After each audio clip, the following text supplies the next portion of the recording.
Hello, magandang araw sa inyo lahat, no? Ako si Paul o bumabalik, no? Para sa usapang sahod. Alright, tama na rin ninyo guys, sahod dito sa Europe, Hungary. So bago tayo mag-umpisa, please click subscribe and hit yung bell notification para sa magagalintong adventure natin dito sa Hungary. Alright.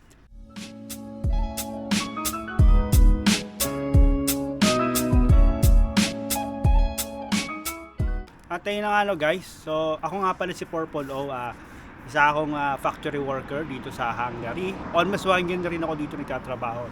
So ano bang tatalakayin natin?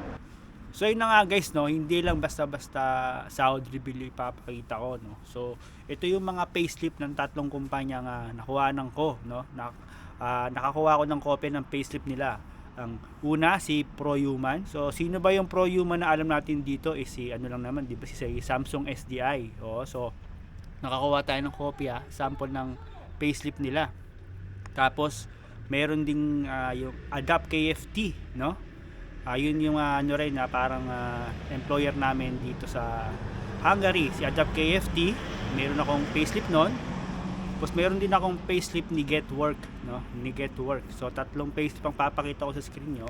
So bago ko ilabas yung mga payslip na yun, gusto ko lang bigyan kayo ng information, no? So ito sa Hungary, nung nagkaroon ng balita dito nung starting this year, December 1st, 2023, magi-increase ng 15%, no, para sa mga non-skilled workers na 15%. Tapos pagka skilled workers plus 10%, no. So before ang minimum wage dito is nasa 550 euro, no. So ngayon umakyat bigla siya ng 704 euro if I'm not mistaken, no. So search nyo na lang sa internet kung magkano na yung minimum wage dito sa Europe. Alright. So ito nakikita nyo naman, ito yung sample na payslip ng Samsung. Kung mababasa nyo, ito mayroong Samsung na something dyan. Ito nakuha ko pa ito noong April, no. So tapos under siya ni ProHuman KFT. Alright. So tapos rekta na agad natin kung magkano yung sinahod niya, no, sa isang yan.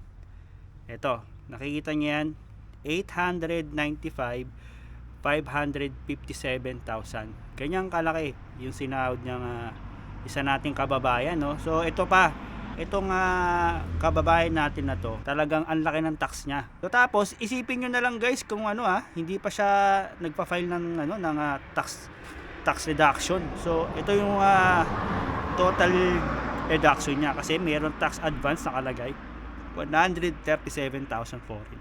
Tapos ito yung social security something na mataas talaga, 169,000. Ang total ng deduction niya is 306. So tapos ang net pay niya ito na, no. Ito na makukuha niyang malinis, no. Ayan, monthly yan. 595,546 foreign. So magkano ba yan, no? So i-times natin sa calculator. 595 na lalagay natin. So ito na lagay natin, no, 595,000 foreign. I-times natin kung magkano ba palitan ngayon. Sabihin na natin na 0.155. 0.155. Ayan. 92,225 ang malinis niyang makukuha, no, sa Samsung SDI under ni ProHuman. Alright. So, ito yung sahod nila, no. Bakit ang laki, no? Kasi ito yan. Pakita ko sa inyo bakit malaki. Kaya lumaki yan kasi itong si Samsung, ang daming benefits, no. Ito si monthly salary niya. Ito na is 302, no? Palagay ko nag-absent pa to kasi meron siyang absent fee. Meron pang 21,600, no? Tapos meron pang silang shift allowance. So pag sinabing shift allowance, ayun yung mga night differential. So pag sinabi mo kasing shift allowance, ito yung mga merong night differential, no? Yung mga pumapasok ng mga panghapon. Kasi nag-uumpisa ang bayad ng shift allowance is from 5 PM hanggang madaling araw, hanggang gabi na yon. So nagkaroon kagad siya ng 71,000 foreign dagdag. Tapos holiday allowance. So meron silang 43,000 sa holiday na yan. So kasi pag sinabi mong holiday, pag mga pag umabsent ka, ang tawag nila yung holiday. O kaya kahit na walang pasok tapos pinasukan mo, ang tawag nila holiday maraming terms ang holiday nila dito, sinasabi nilang holiday. So tapos ito pang working time frame overtime 50%. So nakuha niya is 32,000 foreign. So meron pang sinasabi na Turola Altalbat, yan 100%. Ano rin yan, overtime din yan, 108,000 foreign, no? Laki. Tapos meron din silang bonus, Gengeletti bonus. Parang ito yung performance bonus, 50,000 foreign ng performance bonus nila. Tapos Samsung special incentives, 52,000 foreign. Cafeteria cash. So meron ka rin food allowance, no? So 47,677 foreign, no? Laki. Tapos ito na yung Zarsha Poltec, meron 22,800. Tapos may Legeges 19. So ang total yun nga, maabot na ng tumataginting na 895,000 foreign. So yan, no? Kung makikita nyo yan. So Anthony Froyuman yan. Ngayon, so puntahan naman natin tong si Adapt KFT, no? Then ayan, so itong payslip na to, payslip ko, no? So makikita nyo pangalan ko dyan, hanapin nyo na lang kung sino talaga ako, no? So alright, so ito na nga, Adapt KFT, under ako ni Adapt KFT, no? Pero sa Pilipinas, under ako ni Human Link, pero nag-apply ako kay Jobs in Croatia. So papakita ko na sa inyo. So ito yung pinasok ko. So itong sinasabi diyang Odober, itong unang-una, itong 21 nap, tapos 168 ora. Ito yung pasok mo sa isang buwan. So ito yung 329,000 foreign kagad. Parang ayan yung bruto, no? Tinatawag nilang bruto. So gross pala, gross. Yun, gross. So tapos ito na, mayroon tayong Turola Alap. Ayan yung overtime ko, 62,000 foreign. Tapos Turula Potlek, yan 50%, 31,000.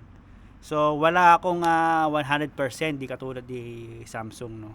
Tapos pero meron akong premium. So itong premium nila, sinasabi nila ito yung Sabado, no. Pag pumasok ka ng Sabado, ito yung premium mo. So pumasok ako ng Sabado rito 3 beses. So naging 82,800 foreign, no. Pag pumasok ka ng Sabado, ganyan kalaki. Tapos ito yung Telegesmi bonus, ayun yung performance bonus na yan. Yung performance bonus ko is 45,540 pesos, ay foreign, no. Tapos tong bruto something yan, ito yung total, no, naging 551 na yung total ko. Di katulad ni Samsung, yung total 800 plus, ako 500 plus lang, no. So tapos meron pa kami incentives dito, yan nga, itong 21,500, ito yung food allowance na nabigay ng pinapasukan namin company. Yan, parang food allowance yan. Yung itong Esketzi Hozalurulas. Yan, 21,500. Ayan yung parang food allowance namin.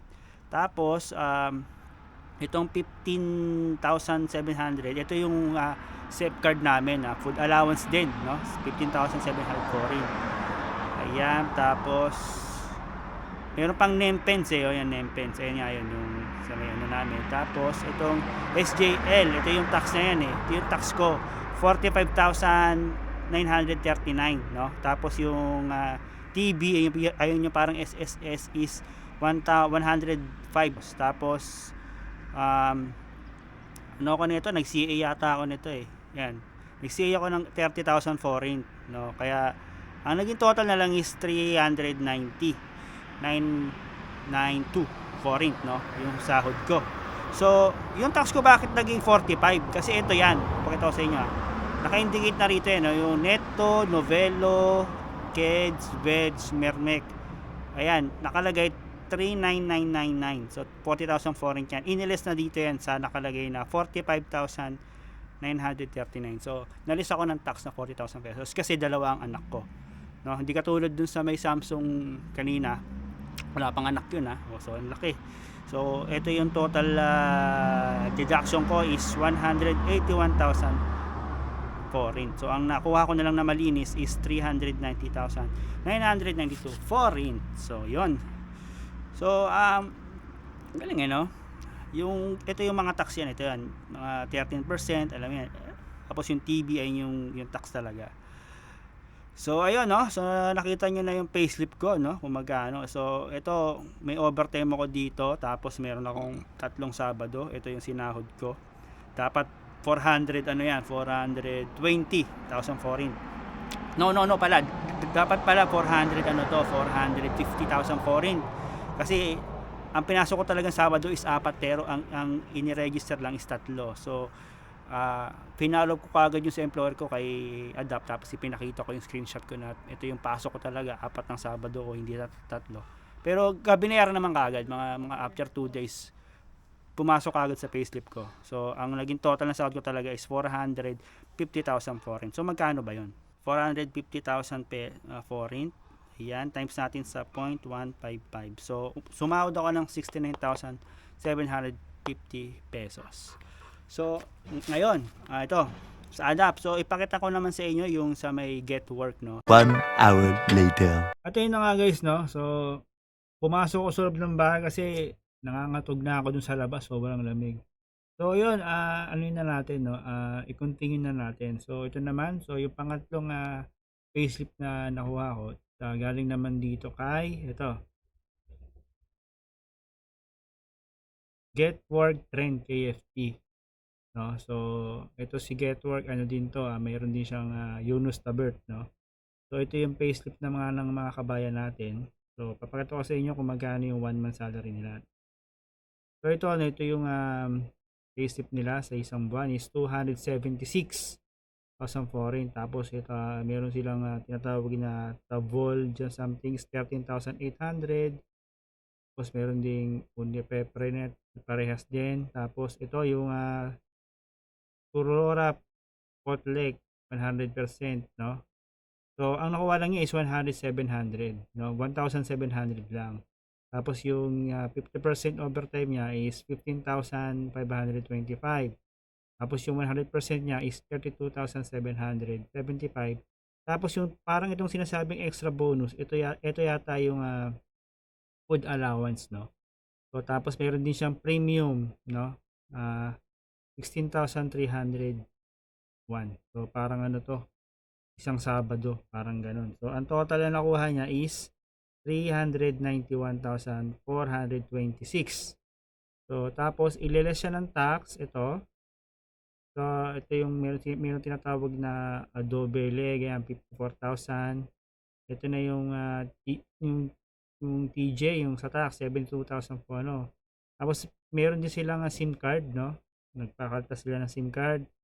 Unlimited to 9,100 something gano'n. Tapos yung birth leg na to, parang ano yata to yung CA, no. So ang total na ano sa kanya na deduction is ayan na, 152,773, no. So kung wala siguro tong CA niyang 12,000 tsaka 9, siguro 20. So ito yung sahod niya total.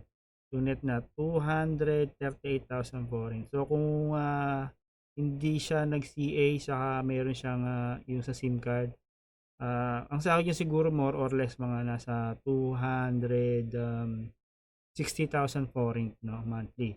So ito, ulitin ko, itong ano na to, payslip na to is sa Get Work, no. Get Work. So ano bang ano na to, si Nustabert, ito yung payslip ng Get Work. No, so sino ba si Getwork sa Pilipinas? Under siya ni NYD, International Placement Agency. So yun, 'di ba? Magkakaiba yung payslip namin, tatlo.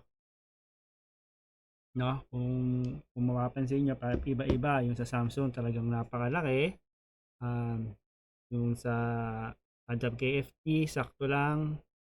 Tapos itong yung Getwork bumaba ng konti, 'di ba? So yun nga, kung kasi karamihan talaga nagtatanong kung magkano ba sahod niya sa Hungary. So nakadepende talaga yan sa company na pinapasukan mo at sa employer mo, no? So kung nabababaan ka sa sahod mo, so magtiyaga ka na lang, no? Pwede ka naman lumipat ng ibang company pag natapos mo yung kontrata mo. So tiis-tiis lang tayo mga kabayan, no? So, ganyan talaga ang buhay. Minsan nasa taas sila, nasa baba tayo. So, may plano naman talaga si God para sa atin. So, disclaimer lang guys, no, hindi ako financial advisor expert sa mga finance, sa mga sahod-sahod na ganyan. Hindi po ako gano'n, no? So, disclaimer, wala po akong kinalaman sa mga company na pinakita ko kanina, yung mga employer na yan, wala po akong kinalaman sa kanila. Gusto ko lang ipakita sa inyo kung ano yung pinagkakaiba-iba naman ng mga sahod nating mga Pilipino dito sa Hungary, no? So, kung may napansin kayong kakaiba, please comment down below na lang kung meron kayong mga sasabihin tungkol sa inyo, kung magkano ba yung sahod sa inyo, no? Para malaman din ng mga kapwa nating Pilipino sa Pilipinas na dito sa company namin ganito, ganyan, bla bla bla, mayroong mga benefits. So, napansin nyo dun sa kay NYD, medyo parang food allowance lang yata yung allowance nila, no? So, wala silang performance bonus o something na ganun-ganun. Hindi katulad ni Samsung, sandamak-mak yung bonus, di ba? Napakadaming bonus. Talagang kaya maabot ng 800,000 kaagad, no? So, ayun. So, yun nga, nasa mga bonus lang talaga ng mga company yan eh. No, so far, si Samsung lang talaga alam ko marami talagang bonus. Kaya umabot ng 800,000 forint, no? Yung sahod ng kababayan natin na wala pang anak yun, no? Single pa yun, pero ang na-take home niya 590 plus, no? So, hanggang doon na lang guys ang content natin. So, ingat kayo palagi, stay healthy, God bless. Subscribe na rin kayo. Peace.